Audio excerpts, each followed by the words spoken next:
Okay, moving on to talking about episodes. Now, an episode is kind of the connecting tissue of the fugue.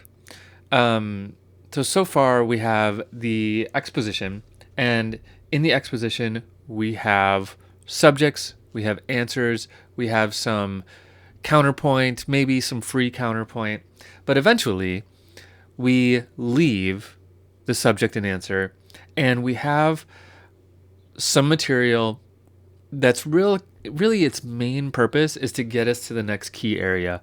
And usually it does that by sequence. Sometimes it does it just through free counterpoint. So that's kind of the main two things we're looking for. And we call that an episode. Let me just point out one right here. Let's just, in the same piece, let's go down to right here. And what we're really looking at is this stuff right here. Measure 22 through, I think, 25. These 3 bars. Okay? You're going to hear that we kind of leave the subject and the answer for a minute, and we have a little sequence, and then we get back to the subject.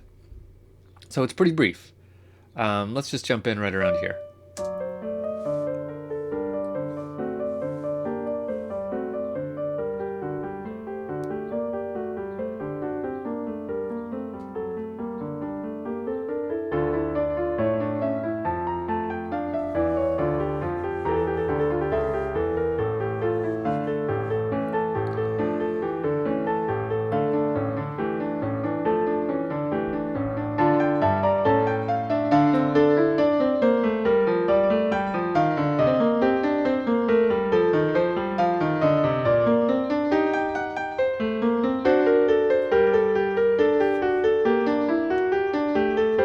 Okay, and then we're right back into the subject again here, right?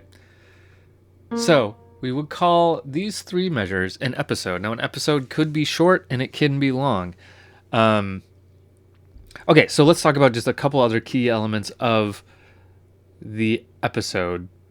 The main factor of an episode is that it leaves the subject. We don't have any kind of real trace of the subject in it necessarily, although it might be based on like one little riff in the subject, something that might connect it, but more or less we've completely left the subject. It's usually a sequence. Sometimes there are 2 sequences. It might be, like I just said, it might be based off a melodic or rhythmic idea from the subject or the counter subject, but it doesn't have to be.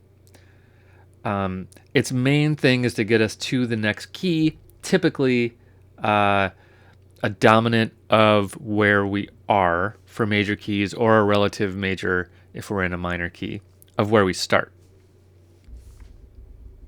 So once we get there, once we've kind of established a new key with the episode, we typically get the subject again, either by itself or with an answer. And then, often, the cycle starts again. We get another episode leading us to another key, and then we get the subject again. So then this kind of cycle starts to happen. So we have, after we've established the kind of subject answer of the exposition, then we get this kind of pattern of episode, subject, sometimes with the answer, sometimes not, and then episode again, subject, answer, always leading us to a new key.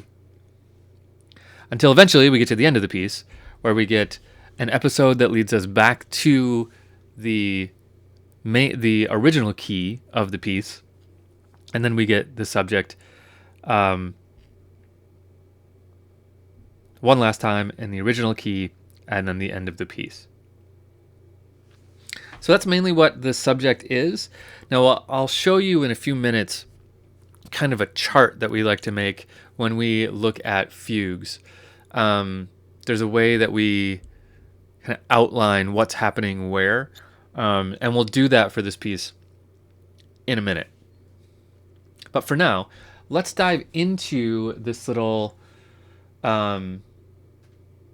episode and see if we can find the sequence and exactly what it's doing here.